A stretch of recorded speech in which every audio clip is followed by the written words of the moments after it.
Bismillahirrahmanirrahim. Assalamualaikum warahmatullahi wabarakatuh. Alhamdulillahi rabbil alamin. Wassalatu wassalamu ala sayyidil mursalin wa ala alihi wa ashabihi ajma'in. Wa ba'du. Saudara-saudara kaum muslimin, hafizakumullah. Puji syukur kepada Allah Subhanahu wa taala. Salawat serta salam kepada Rasulullah Muhammad sallallahu alaihi wasallam.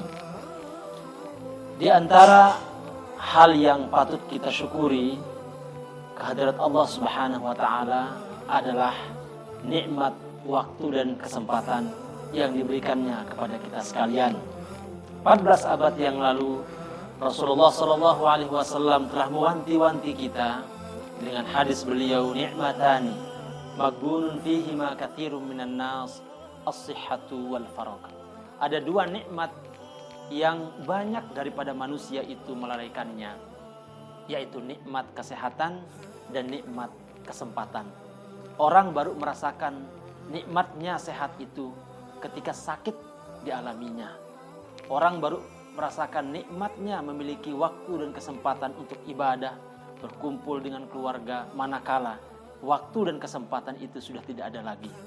Karena itulah pesan daripada hadis Rasulullah Shallallahu Alaihi Wasallam ini adalah agar kita semua mampu memanfaatkan waktu dengan sebaik-baiknya untuk kita bersyukur kepada Allah Subhanahu Wa Taala, sehingga kita semua menjadi orang yang pandai dalam pemanfaatannya. Saudara-saudara kaum muslimin, hafizakumullah, berbicara tentang waktu, berbicara tentang momentum. Apabila dia sudah berlalu, maka tak mungkin lagi akan ditarik. Karena itulah setiap kali kita memiliki kesempatan untuk berbuat baik, lakukanlah. Setiap ada kesempatan untuk kita beribadah, maksimalkanlah. Dan setiap kita memiliki kesempatan untuk melewati 5 fase dalam kehidupan ini.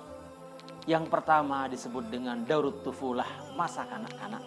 Yang kedua daurul murahaqah, yaitu masa pubertas. Yang ketiga daurus syabab, masa remaja. Yang keempat daurul rujulah, masa kematangan sebagai seorang manusia. Dan yang terakhir daurus syuyukhah, masa tua. Masing-masing masa ini memiliki karakteristiknya. Dan ada orang yang sempurna melewati 5 fase dalam kehidupan ini.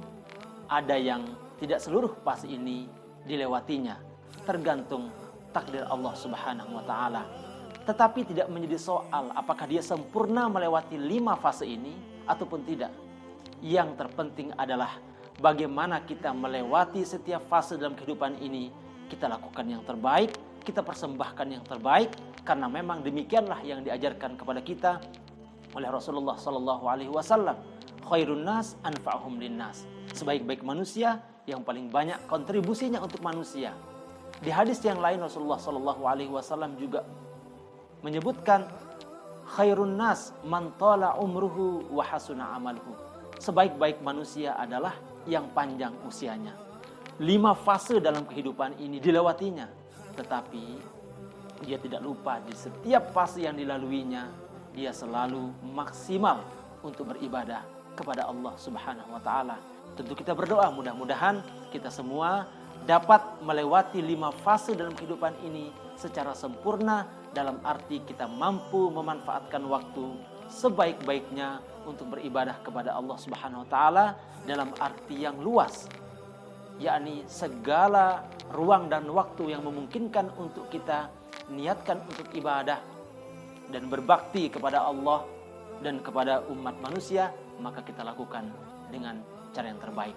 Pemanfaatan waktu ini akan menghantarkan kita kepada 4 klasifikasi manusia, dan itu akan dipersilahkan kepada masing-masing kita untuk memilihnya.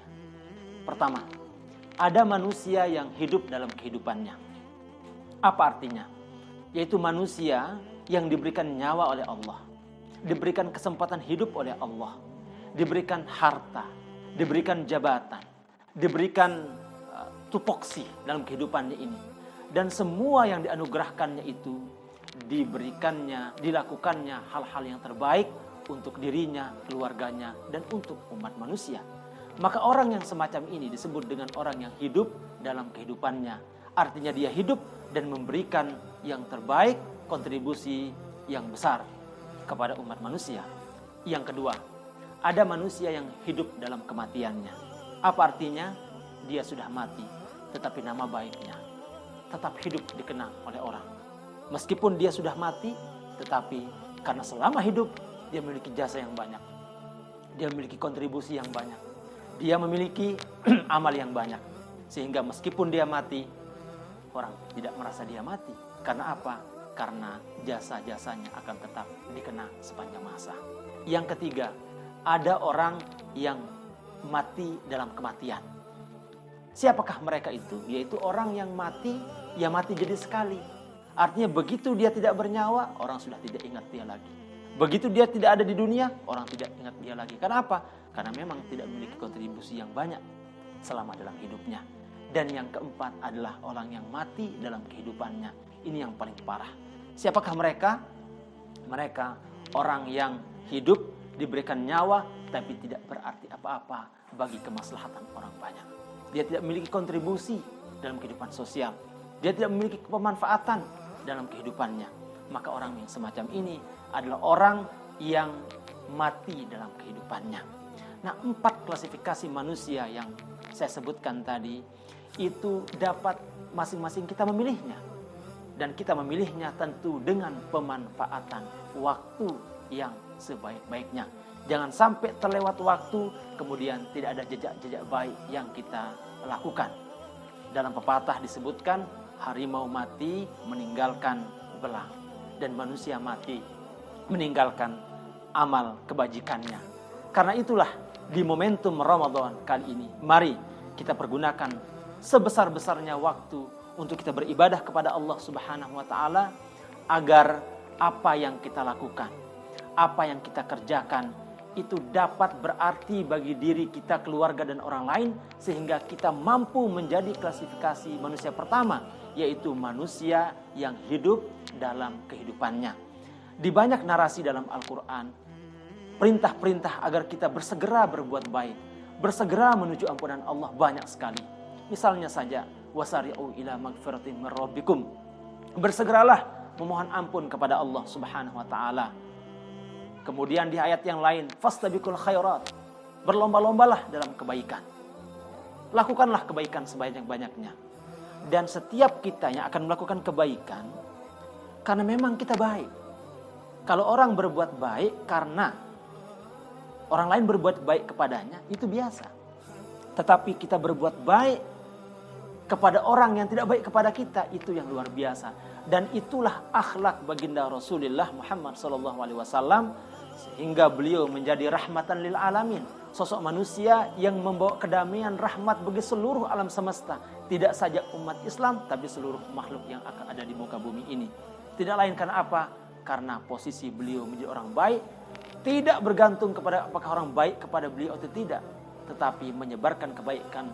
Karena memang kita memiliki jiwa baik, hati baik, yang kemudian kita harapkan itu akan berimplikasi kepada kehidupan sosial. Saudara-saudaraku kaum muslimin, hafizakumullah, maka marilah kita manfaatkan waktu sebaik-baiknya. Karena memang itulah anjuran perintah Quran. Di banyak tempat juga dalam Al-Quran, Allah bersumpah atas nama waktu. Wal fajri, wad duha, wal asri, dan sebagainya. Itu adalah perintah kepada kita sekalian untuk kita jangan menyia-nyiakan waktu. Mumpung ada kesempatan, mumpung ada posisi, mumpung ada jabatan, mumpung ada ini dan itu. Jangan sampai setelah sudah tidak ada itu, baru kemudian menyesal tidak mampu memanfaatkan hal-hal tersebut tadi dengan sebaik-baiknya.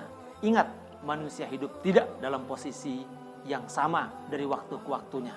Dalam Al-Quran disebutkan, watilkal ayyamu nudawiluha bainan nas.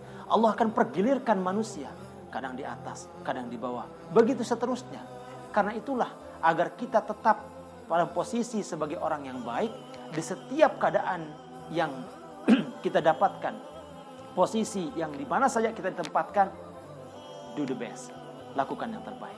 Mudah-mudahan dengan kita berniat, berikhtiar untuk mempersembahkan yang terbaik itu, Allah Subhanahu wa taala memberikan kekuatan kepada kita, memberikan jalan kepada kita untuk kita melakukan hal-hal terbaik di dunia ini, sehingga kelak ketika kita meninggal dunia, kita meninggalkan amal soleh dan kita mampu menjadi manusia yang terbaik di hadapan Allah dan terbaik di hadapan manusia.